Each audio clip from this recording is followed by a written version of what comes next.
నమస్కారం అండి. నా పేరు doctor Ganesh Reddy Chunduri.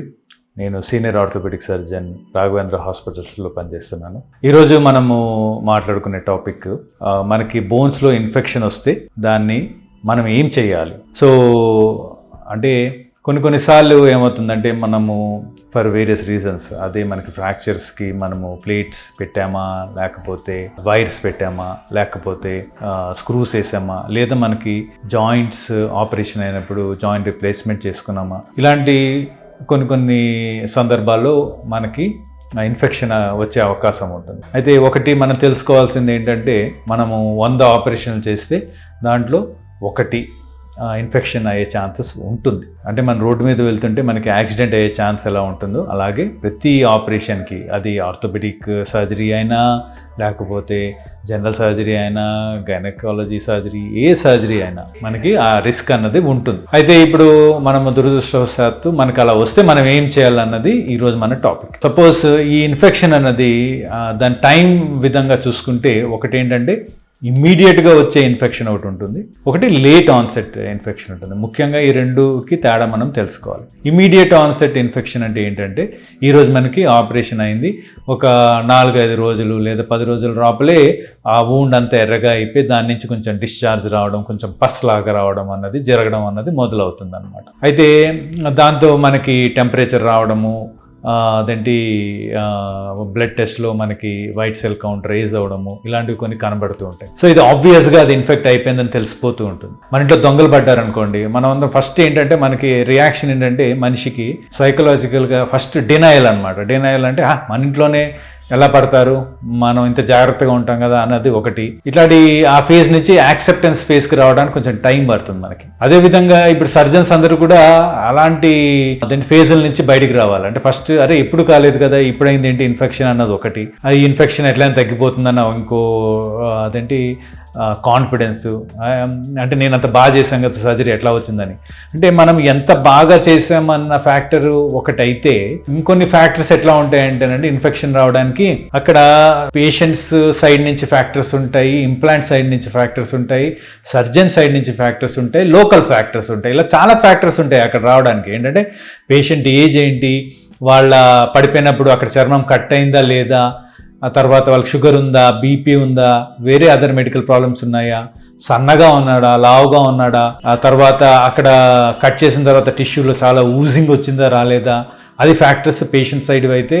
Implant material మనం వాడింది అదేంటి మంచిది క్వాలిటీ అయినా, స్టెరిలైజేషన్ అప్పుడు స్టెరిలిటీలో ఏమైనా ఇష్యూస్ ఉన్నాయా, తర్వాత మనము అదేంటి చేసేటప్పుడు మనము టిష్యూస్ అనవసరంగా ఎక్కువసేపు ఎక్స్పోజ్ చేయడం, ఎక్కువ గుంజడం, ఇలా చేయడం జరిగిందా. సో ఇవన్నీ ఫ్యాక్టర్స్ ప్లే చేస్తాయి ఇన్ఫెక్షన్ రావడానికి.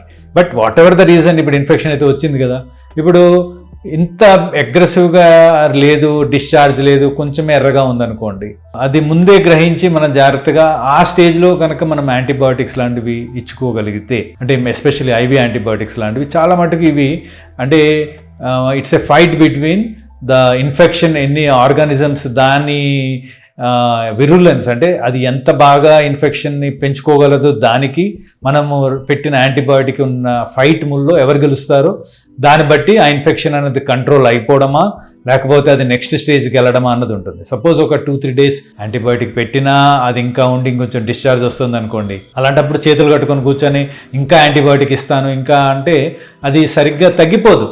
మనమంతా ఇది ఇమ్మీడియట్లీ పోస్ట్ ఆప్ ఇన్ఫెక్షన్ గురించి మాట్లాడుకుంటున్నాం. సో అలాంటి టైంలో అది మనకి ఇబ్బంది అనిపించినా ఇంకోసారి అనస్థీసియా తీసుకొని ఆ వూండ్ని ఓపెన్ చేసి బాగా వాష్ చేసుకోవడం అన్నది మంచిది. అంటే లోపల ఉన్న చెత్త అంతా బయటికి తీయడమే బెటర్. అంతేగాని దాన్ని పెంచుకుంటూ పోయి ఏదో యాంటీబయాటిక్ వేసుకుంటే తగ్గిపోతుంది అనుకుంటే, మనం ఫస్ట్ ఒకసారి ట్రయల్ వేసింది తగ్గట్లేదు అంటే దాన్ని వాష్ చేసుకోవడమే కొంచెము అంటే సరి అయిన పద్ధతి. అంటే ప్రతి ఒక్కళ్ళు అదే విధంగా వెళ్తారని లేదు. నేను ఇందాక చెప్పినట్టుగా అది తగ్గిపోతుందని కొంతమంది అలా కొంచెం దాన్ని పోస్ట్పోన్ చేస్తూ ఉంటారు, అప్పుడు అది కొంచెం పెరగచ్చు కూడా. సో పేషెంట్ని మనము మామూలుగా ఆ వూండ్ ఎలా ఉందో చూసుకుంటూ, దాంతో పాటుగా మనము క్లినికల్గా అనేది చూసుకుంటూ బ్లడ్ టెస్ట్ ద్వారా అంటే వైట్ సెల్ కౌంట్ ఎలా ఉంది, ఎస్పెషల్లీ సిఆర్పి అని సి రియాక్టివ్ ప్రోటీన్ అని ఒకటి ఉంటుంది, దాన్ని కూడా మానిటర్ చేసుకుంటూ ఉండాలి. అంటే అది పెరుగుతోందా తరుగుతోందా అంటే ఒక్క రికార్డింగ్ బట్టి ఏమి ఉండదు. ఇప్పుడు 3 రోజుల క్రితం ఎంత ఉంది సిఆర్పి వైట్ సెల్ కౌంట్, ఈ రోజు చేస్తే ఎలా ఉన్నాయి, తగ్గుతున్నాయా లేదా,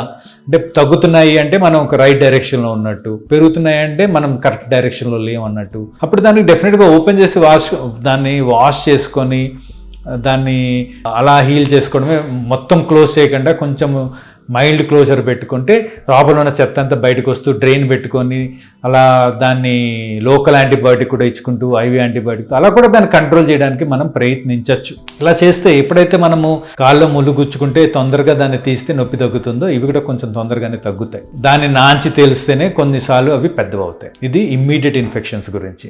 సపోజ్ మనకి బాగానే ఉంది, 6 months అయిపోయింది సర్జరీ తర్వాత, 1 year అయిపోయింది, తర్వాత అది ఇబ్బంది కలగడం చేసింది అనుకోండి, అంటే మన బాడీలో ఉన్న మైక్రో ఆర్గానిజమ్స్ ఈ బ్యాక్టీరియా కానీ ఇవన్నీ కొన్నిసార్లు ఒక్కటే ఉండి మెల్లిగా దాని టైం తీసుకొని అది పెరిగి పెద్దదై ఇన్ఫెక్షన్ కింద వస్తుంది అన్నమాట. అంతేగాని వేరే వాళ్ళు ఏదో తప్పు చేశారనో లేకపోతే వేరే కారణాల వలన అవసరం లేదు అది. సో అలాంటివి కనుక జరిగితే ఫస్ట్ మనం ఏం చేయాలంటే ఫస్ట్ ఇన్ఫెక్షన్ ఉందా లేదా కన్ఫర్మ్ చేసుకోవాలి. సీరియల్ ఎక్స్రేస్ చూస్తే ముందు ఎట్లా ఉంది, ఇప్పుడు ఎలా ఉంది, దాని నుంచి బోన్లో ఏమైనా చేంజెస్ వచ్చాయో లేదో ఒకటి తెలుస్తూ ఉంటుంది. ఒకసారి బోన్లో కూడా ఇన్ఫెక్షన్ హోల్ చేసుకొని బయట చర్మం నుంచి డిశ్చార్జ్ అయ్యే స్టేజ్ వరకు కూడా వెళ్తాయి లేట్ ఆన్సెట్ ఇన్ఫెక్షన్స్. నేను ఇందాక చెప్పినట్టుగా సిఆర్పి వైట్ సెల్ కౌంట్ కూడా హెల్ప్ చేస్తాయి. ఇవి కాకుండా బోన్ స్కాన్స్, ఎంఆర్ఐ ఇవి కూడా మనకి హెల్ప్ చేస్తాయి. లోపల ఏమైనా కలెక్షన్ ఉందా లేదా తెలుసుకోవడానికి అవన్నీ కూడా మనకి హెల్ప్ చేస్తాయి. ఒకవేళ కనుక అలా ఇన్ఫెక్షన్ ఉంది అని మనం కనుక నిర్ధారణ కనుక అయితే మళ్ళీ దానికి తగ్గట్టుగానే ఇప్పుడు సపోజ్ ఎందుకు పెట్టారు ఆ ఇంప్లాంట్ లోపల, సపోజ్ మనం ఫ్రాక్చర్కి పెట్టారు అది అతుక్కుపోయింది, ఇప్పుడు ఆ ప్లేటే అవసరం లేదనుకోండి, వెంటనే ఆ ప్లేట్ చేంజ్ చేసుకుంటే ఆ ఇన్ఫెక్షన్ కూడా తగ్గిపోతుంది. అంటే మోస్ట్ ఆఫ్ ద టైం మనకి ఎక్కడైతే మెటల్ ఉంటుందో మెటల్ మీద ఈ బ్యాక్టీరియా లాంటివి ఏం చేస్తాయంటే చిన్న ఇల్లు కట్టుకున్నట్టుగా ఒక బయోఫిల్మ్ లాంటివి చేసేసుకుంటాయి. మనం ఎంత యాంటీబయాటిక్ ఇస్తున్నా ఆ బ్యాక్టీరియాకి అది రీచ్ కాదనమాట ఈ కోటింగ్ మూలంగా. సో అందుకని మనం మెటలే తీసేసామనుకోండి అప్పుడు ఈ అవసరం అన్నది తగ్గిపోతుంది. సో మెయిన్గా సోర్స్ తీసేస్తూ ఉండాలి. సో ఇది చాలాసార్లు మనకి ఈజీ అవుతుంది. కొన్నిసార్లు మనం జాయింట్స్ లాంటివి చేసినప్పుడు ఏమవుతుందంటే జాయింట్స్లో ఇన్ఫెక్షన్ వస్తే మనము తీసేస్తే ఆ జాయింట్ ఉండదు కదా అక్కడ. సో అలాంటివి మనకి ఇబ్బందికరమైన సిచ్యువేషన్స్ వస్తాయి. అలాంటి సిచ్యువేషన్లో ఫస్ట్ నేను ఇందాక చెప్పినట్టుగా కన్ఫర్మ్ చేసుకొని ఇన్ఫెక్షన్ కనుక చుట్టుపక్కల బాగానే పెరిగింది అని అనిపిస్తే దాన్ని మనము 2 stage ప్రొసీజర్స్లో చేయాలి. ఫస్ట్ స్టేజ్లో ఉన్న ఇంప్లాంట్ అంతా తీసేసి బాగా దాన్ని వాష్ చేసుకొని చెత్త ఉన్న లోపల ఉన్నదంతా తీసేసి లోపల టెంపరీ స్పేసర్ అంటే ఆ జాయింట్ స్పేస్లో మనం టెంపరీగా సిమెంట్తో చేసిన ఒక స్పేసర్ లాగా పెట్టుకుంటాం అనమాట. ఆ గ్యాప్ని మెయింటైన్ చేయడానికి, ఆ ఇన్ఫెక్షన్ తగ్గడానికి టైం ఇవ్వడానికి. అలా చేసుకొని మనము ఎవ్రీ ఫ్యూ వీక్స్కి ఈ CRP white cell count monitor చేసుకుంటూ వూండ్ ఎలా ఉందో చూసుకుంటూ యూజువల్గా 6 వారాలకు బాగా తగ్గిపోతాయి. ఈ అంత ఇన్ఫెక్షన్ తగ్గిపోతుంది, సిఆర్పి కూడా నార్మల్సీకి వచ్చేస్తుంది. ఆ టైంలో మళ్ళీ వెళ్ళి మనం రివిజన్ సర్జరీ అదే చోట వేరే కొత్త ఇంప్లాంట్ లాంటిది పెట్టుకోవచ్చు. ఇలా చేసుకుంటే చాలా మటుకు ఇన్ఫెక్షన్స్ కంట్రోల్లోకి వస్తాయి. మనం కూడా దాని నుంచి బయటపడడానికి అవకాశం ఉంటుంది. థ్యాంక్ యూ అండి.